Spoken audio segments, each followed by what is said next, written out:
A local organization is announcing today their big step in keeping children's playgrounds safe. That's right. Today, Space released their new environmental toolkit. For 4 years, the organization has been developing a toolkit document explaining the negative effects of certain materials that are used in playgrounds, as well as some resolutions of better materials to use. WIAA chemistry labs revealed that rubber chips made of recycled tires in local playgrounds contain significant amounts of lead, which can cause developmental and other health problems in children. A Space employee says she hopes the toolkit will convince more parks to make the change to those safer materials.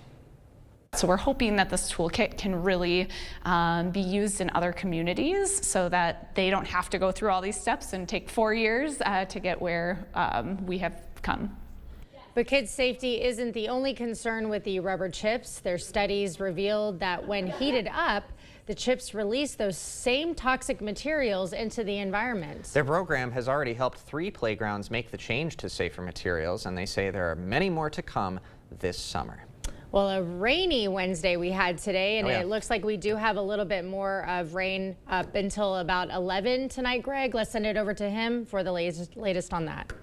Yeah, we got some storms coming through the area. We could have more severe storms here later. Right now, all the storms up in northern Minnesota are really hail producers, ping pong, even higher size with that. But I think if they do come here later tonight from northern Wisconsin, they swing south, it's going to be more of a damaging wind threat. But we'll see if they can hold together. Right now, the only watch is up to the north where they have severe thunderstorms going on right now, just northwest of Ladysmith up into the Arrowhead of Minnesota. That's till 10 p.m. That's where some of those storms will originate that will come into the area potentially.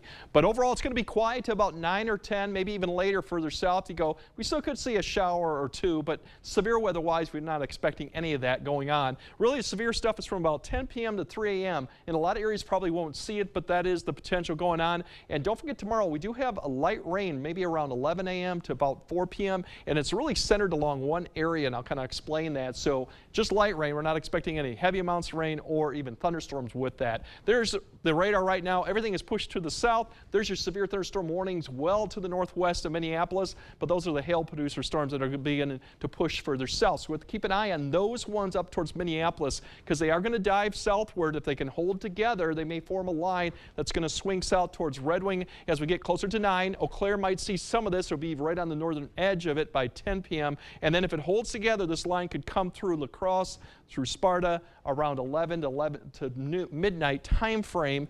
And if it swings further south, then it may survive all the way to southern Wisconsin or southwest Wisconsin as we get past 12:30 to 1.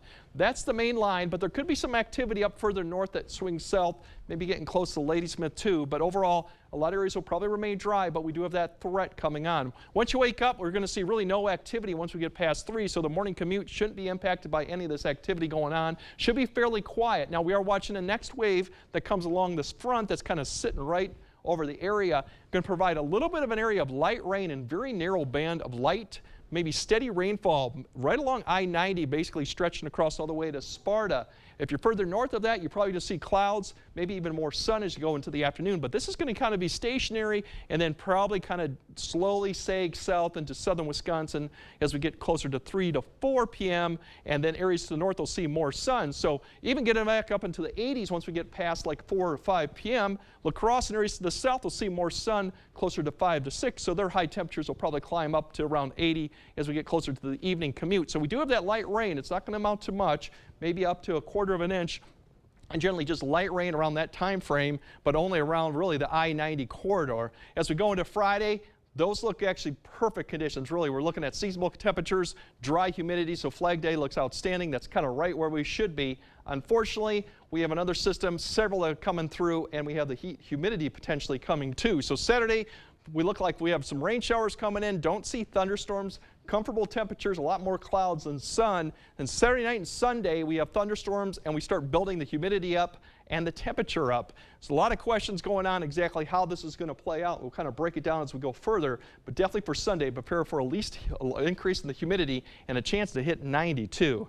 Overall for tonight, we'll see those showers, thunderstorms come through. We still have that severe threat swinging through to early night. Otherwise, tomorrow we'll still have that light rain coming through really around the I-90 corridor, just some light rain, and then fantastic Friday. A lot of questions going into the weekend, and then we get into the warmth, you want to call it heat, and humidity basically Sunday through next Wednesday, a first taste of it, and that we could have some showers and thunderstorm chances along with that. But the humidity is going to come up, and you'll notice it probably definitely starting Sunday. Looks significant. Yeah. All right. Thank you, Greg. Coming up next in sports, the Rangers take center stage at State. Logan baseball back at State for the first time since 2007.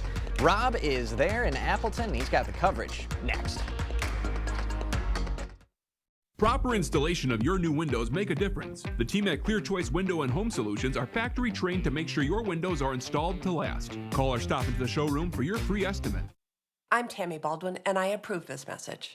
I'm 82. 86. 90 years young. Eric Hovde thinks people like us shouldn't be able to vote. If you're in a nursing home, you only have 5-6 month life expectancy. Almost nobody in a nursing home is in a point to vote. Son, I've served this country. I think I can handle a ballot. What a jerk. Eric Hovde, I'm fully aware of whom I'm voting for, and it won't be you. Now's the time to get a great deal on taking care of your property. You need the #1 selling subcompact tractor in the U.S. so you can do it all and do it right. Z-Series mowers that deliver a quality cut, and Sidekick utility vehicles where durability meets speed. Right now, bring home select Kubota equipment for 0 down, 0% APR for up to 60 months, plus save up to $1,050. Visit any of your local Johnson Tractor dealerships in Menominee, Baldwin, Osseo, and Arcadia. Ever have one of those days? Yeah, one of those days. We're here to make your day brighter. Q Ultra's A+ accounts, turning bad days into A+ days. Say hello to convenience and security with online and mobile banking, contactless debit cards, and mobile wallet. Plus, better rates, no minimum balance, and no fees. Make every day an A+ day. Open your account online today or stop by your local Ultra office. Ultra Federal Credit Union, helping you live your best life, one stress-free day at a time. Windows are a lot like car tires. They all look the same, but they definitely don't all perform the same.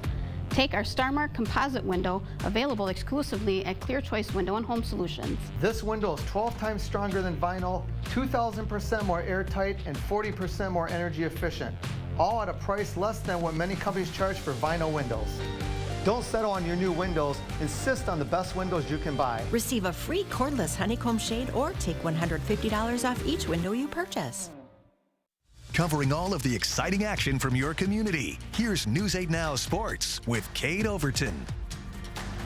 Welcome to News 8 Now Sports. I'm Kate Overton. Another day of semifinal action at the state baseball tournament. The Logan Rangers' turn to take the field. Rob Schiff was at Fox City Stadium for this one, and he's got the coverage. Both Oliva Strum and Aquinas won their state semifinal games on Tuesday, and now it's up to the Rangers to make it a perfect 3-for-3. Lacrosse Logan hasn't been here since 2007, but the Rangers have been on a run the past few weeks, and the Northsiders are 2 wins away from a state title. Let's go to Fox City Stadium. Logan taking on top-seeded Mosinee, and the Rangers taking a bit of a risk in the first. Logan trading an out for a run. Kobe Zaffron gets tagged, but Johnny Lever crosses home first. It's 1-0 Rangers. Indians fighting back, though, in the second. Benjamin Schley scorches one in a right center. There's the equalizer for Mosinee. That's going to tie the game at 1, but the Indians want more, and they get it. Keegan Jerschley jumps on this one, sends a base hit to center. That's going to score 2. Mosinee takes a 3-1 lead. Still in the second, Indians looking for more. Carson Nelson stays with it, fires to first for the out. 1 run scores, but Tyler Rumsey keeps it that way. Jackson Bosch, nice tag. Rangers keep it a 3-run game. But in the third, it's Schley again, coming up big with runners on. The senior stings one to center. 2 more runs come in to score. It's 6-1 Indians, and Mosinee adding more in the fourth. Gavin Obremski goes back up the box. The top-seeded Indians are going to be playing for a state championship as the Rangers' run ends in the state semis. Whatever you can end at the state tournament, I mean, we're not going to be racing a gold ball or anything, but beating quality teams, 4 or 5 games in a row. I told them, don't hang your heads. You guys made a special run and set the standard for future years. Just feeling the hype and the big stage and everything like that was just a great experience, and that's something that we're going to remember for the rest of our lives. And then just being able to come here and set the bar for the future of Logan baseball, that's just a great legacy for us seniors to leave. Not the ending they wanted, but like Coach Ellenbecker said, a special run for this Rangers squad. That's going to do it from Fox City Stadium. Kate, let's go back to you. Tough ending for the Rangers, but it was a real magical run. And as Rob mentioned, 2 more games to go. Tomorrow morning, we start off the championship Thursday with the D4 title game. Oliva Strum going for their first gold ball as they take on Solon Springs Northwood at 9 in the morning. And then at noon, the Aquinas Blue Golds look for redemption. They lost last year's state title game, but they're back, and they'll be taking on Kenosha St. Joseph. We'll have the coverage tomorrow.